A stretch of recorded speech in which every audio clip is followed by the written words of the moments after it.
Bonjour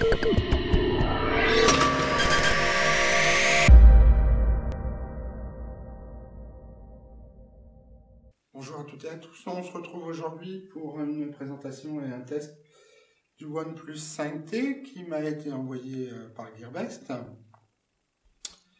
Alors c'est une version chinoise, donc normalement qui devrait tourner sous hydrogène et non pas sous oxygène.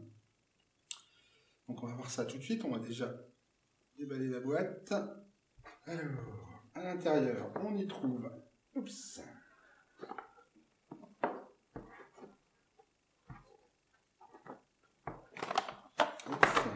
Alors, le OnePlus 5T.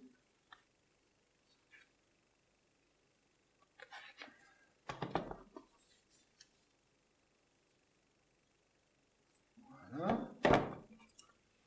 Ici, on verra après le câble USB type C. Et ici, un chargeur aux fiches chinoises, donc pour la charge rapide. Alors, après, dans cette boîte, on trouve alors un livret de démarrage en plusieurs langues. Donc, le français,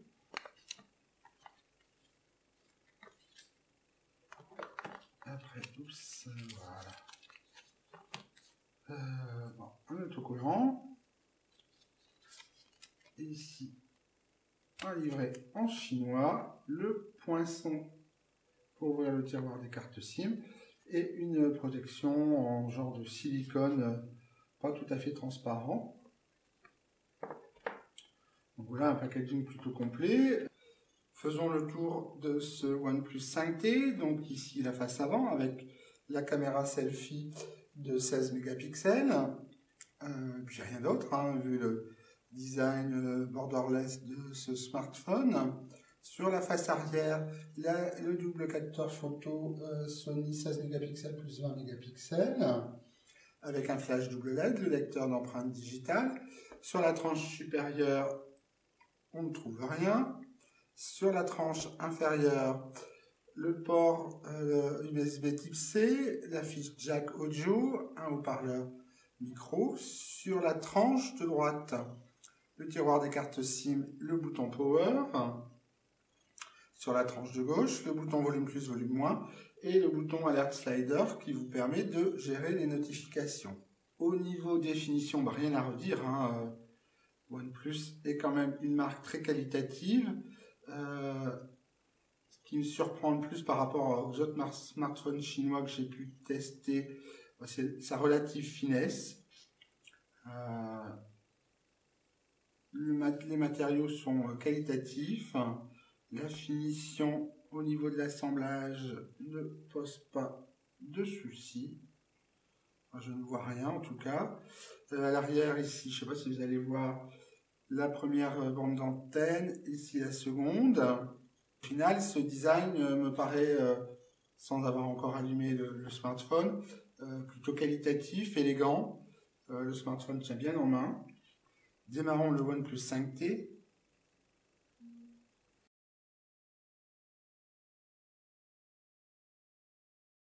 Donc ici, en version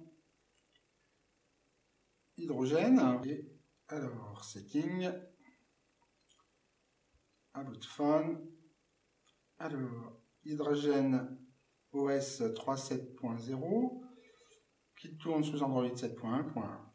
Je vais donc avoir besoin de flasher le OnePlus 5T pour pouvoir y installer OxygenOS, qui est la version internationale de cette ROM pour le OnePlus 5T. On se retrouve après avoir flashé le OnePlus 5T avec une ROM OxygenOS. Le flashage a été simple et rapide et on a d'installer maintenant sur ce OnePlus 5T une version 4.7.4 d'OxygenOS. Une mise à jour est en cours de déploiement, c'est la 4.7.5, mais pour moi je ne l'ai pas encore reçue. Donc au niveau des paramètres, comme nous sommes dedans, allons voir un peu. Donc bon, rien de particulier. Ici, qui vous permet de gérer le bouton supplémentaire qui se trouve ici. Voilà. Après, vous pouvez gérer également les boutons de navigation et un certain nombre d'actions possibles. Voilà. Les gestes, pardon. Les gestes également. Vous pouvez choisir un certain nombre de choses à partir du capteur d'empreinte digitale, etc., etc. Il y a vraiment un grand nombre de paramétrages possibles. L'affichage, vous pouvez également calibrer l'écran en fonction des couleurs que vous voulez voir sur ce smartphone, etc., etc. La batterie, ici. Après, le stockage et la mémoire. Donc il y a bien 64 Go de stockage interne sur cette version, avec les 6 Go de RAM. Après, ici, vous allez pouvoir ajouter une empreinte digitale ou faire le verrouillage facial. Mise à jour, on va vérifier, mais il n'y en a aucune. Voilà. Alors les applis, moi j'en ai installé d'autres, mais vous avez les applis Google qui sont installées d'origine. C'est le but du flashage que j'ai effectué, c'est d'avoir ces applications Google et d'avoir aussi l'OS en français. En ce qui concerne le déverrouillage facial, bon, c'est très facile d'enregistrer votre visage, je l'ai déjà fait. Voilà, vous voyez.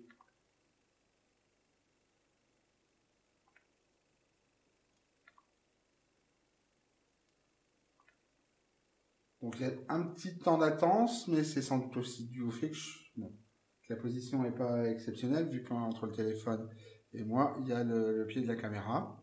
On va maintenant passer à l'ajout d'une empreinte digitale. Bon, alors là, rien de particulier. Hop. Vous voyez, hop.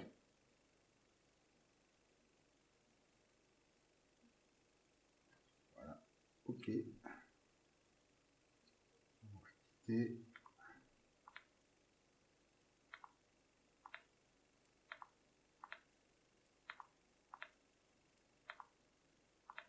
Il est hyper rapide, hyper précis. L'avantage du déverrouillage avec le lecteur d'empreintes digitales, c'est qu'il se fait directement smartphone éteint. Au niveau des benchmarks, sous Antutu, le OnePlus 5T que j'ai ici en test, qui est une version 664, a obtenu un peu moins de 75 000 points. Une version 8 a obtenu autour de 180 000 points. Donc vous voyez, la différence n'est pas énorme. Après, au niveau 3D Mark, il est ici. Voilà les scores réalisés sous les 5 tests de 3D Mark. Là, c'est peu ou prou ce qu'on peut trouver sur le net. Il n'y a pas de différence majeure d'un exemplaire à un autre. Au niveau de PC Mark, performance, on obtient un score de 6700 points. Voilà à peu près pour les benchmarks. J'en ai fait d'autres que vous retrouverez sur notre site tablette-chinoise.net dans l'article consacré au test et à la présentation de ce OnePlus 5T. Au niveau de l'autonomie, j'ai essayé de réaliser le test PC Mark batterie sous Work 2 et sous Work 1. À chaque fois, j'ai eu un plantage au moment de l'affichage des résultats. Néanmoins, pour le dernier essai, j'ai réussi. J'étais présent lorsque le test s'est arrêté et a planté. Donc j'ai pu facilement calculer le temps de test qui s'est avéré être de 8h35 pour une utilisation de 79% de la batterie. Si on fait une petite règle de 3, bon, c'est bien qu'une utilisation d'une batterie n'est pas linéaire, on obtiendrait environ 10h50 pour 100% d'utilisation de la batterie. Sur le net, au niveau du test PC Marque Batterie, d'autres ont réussi à le réaliser et les résultats varient de 9h40 à 11h à peu près, voire 11h45 pour certains. Donc l'autonomie est bonne, elle paraît dans les forums être en deçà de celle du OnePlus 5. J'ai fait un autre test qui consiste à visionner pendant 1 heure une vidéo YouTube, donc c'est un test bien plus empirique, et la diminution de la batterie a été de l'ordre de 6 à 7% pour 1 heure de vidéo. Donc vous voyez, on n'est pas loin des 10-12 heures d'autonomie en utilisation constante. Donc après les benchmarks, intéressons-nous à tout ce qui est Wi-Fi, réseau, GPS. Donc au niveau du Wi-Fi, bon, sans grande surprise, le OnePlus 5T est bien dual band, comme vous pouvez le voir ici, avec ma box. Ici, à proximité de celle-ci. Ici, à environ 20 mètres avec une dalle de béton séparative. Et ici, en extérieur. Et à chaque fois, les résultats du speed test ont été peu ou prou ceux que j'obtiens habituellement et qui correspondent à la capacité de ma ligne ADSL. Donc au niveau 4G, un petit test sur deux réseaux, le réseau Orange et le réseau Bouygues. Donc commençons par le réseau Orange. LTE Discovery m'indique ici que le OnePlus 5T s'est connecté sur la bande 20. Au niveau du speed test, on obtient des résultats corrects pour une zone périurbaine comme celle dans laquelle j'habite, au niveau des débits descendants et ascendants. Donc là, on était connecté en 4G. Sur le réseau Bouygues, ici, on était connecté en 4G+, également sur la bande 20. Le speed test est un peu plus généreux en débit montant, par contre, en débit descendant, pardon. Par contre, en débit montant, c'est assez moyen. Après, donc le Wi-Fi, la 4G, intéressons-nous au GPS. Donc j'ai fait 3 tests, un fixe en intérieur, à une fenêtre et en extérieur. Dans les 2 premiers cas, on était aux alentours de 3 secondes. Dans le dernier cas en extérieur, on était autour de 2 secondes. Alors ici, en intérieur, donc vous voyez, comment dirais-je, la précision n'est pas très bonne.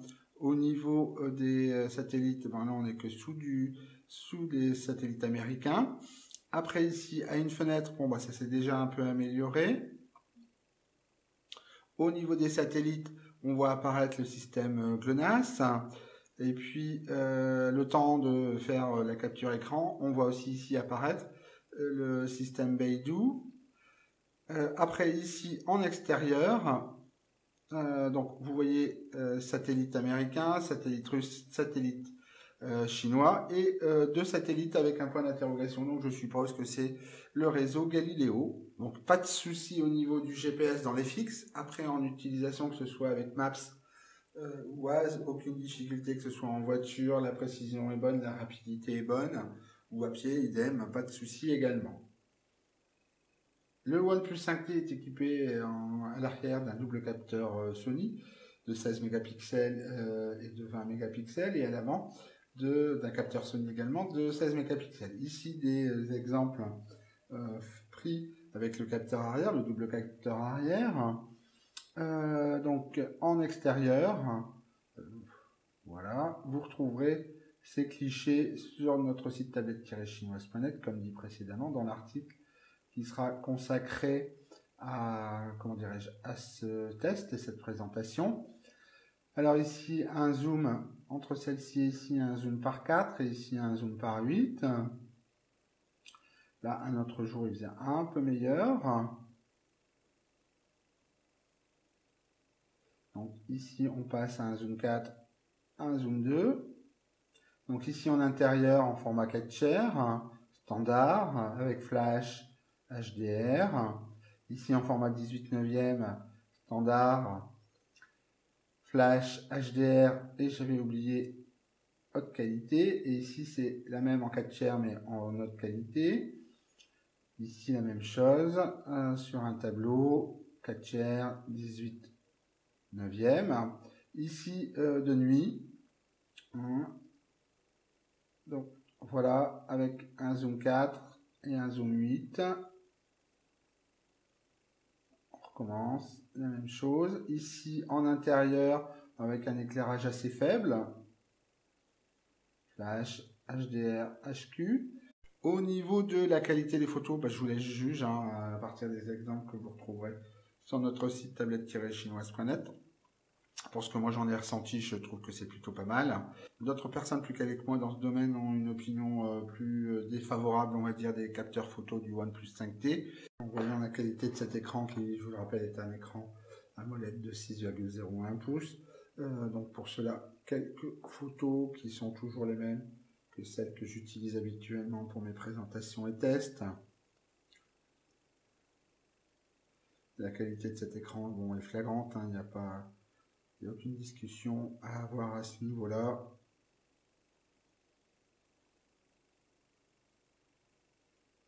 C'est vraiment un écran de très grande qualité. Ce que l'on peut faire également pour voir la qualité de cet écran, c'est de se visionner une vidéo qui s'appelle Syntel, que j'utilise également à chacun de mes tests et qui est en fait libre de droit. Le micro est à environ 30 cm du smartphone et notamment de son haut-parleur. La luminosité est à 100%. Voilà. Et le volume du son, pardon, est à 80%.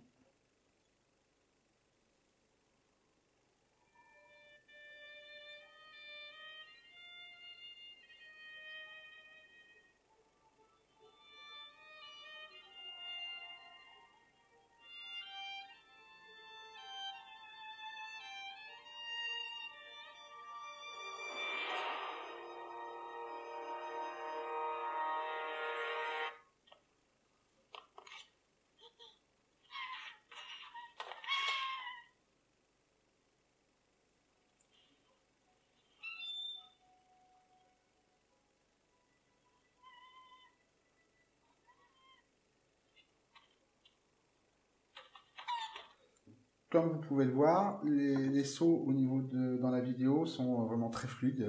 Il n'y a aucun délai d'attente pour la reprise de la vidéo. En guise de conclusion pour cette présentation et ce test du OnePlus 5T, au niveau des points positifs, la très bonne qualité de son écran AMOLED, la très bonne autonomie également, même si elle est considérée par certains en deçà de celle du OnePlus 5. L'OS maison OxygenOS et surtout le suivi qu'il va avoir dans les prochains mois, les prochaines années. Toujours dans l'optique de garder ce smartphone plusieurs années. Le fait que la B20 et la B28 soient gérées est une bonne chose. Dans les points négatifs, je n'en vois qu'un vraiment rédhibitoire. Pour certains, notamment s'ils possèdent la version 664 Go, c'est le fait de ne pas pouvoir ajouter une carte micro SD. Enfin, un aspect qui n'est ni négatif ni positif, c'est la qualité des capteurs photo du OnePlus 5T. Ils sont encore nettement en deçà de ce que l'on peut trouver notamment sur le Galaxy S8 ou sur les iPhone 8 ou 10. Globalement, c'est un smartphone haut de gamme, indéniablement, de très bonne qualité, avec un rapport qualité-prix vraiment très très bon.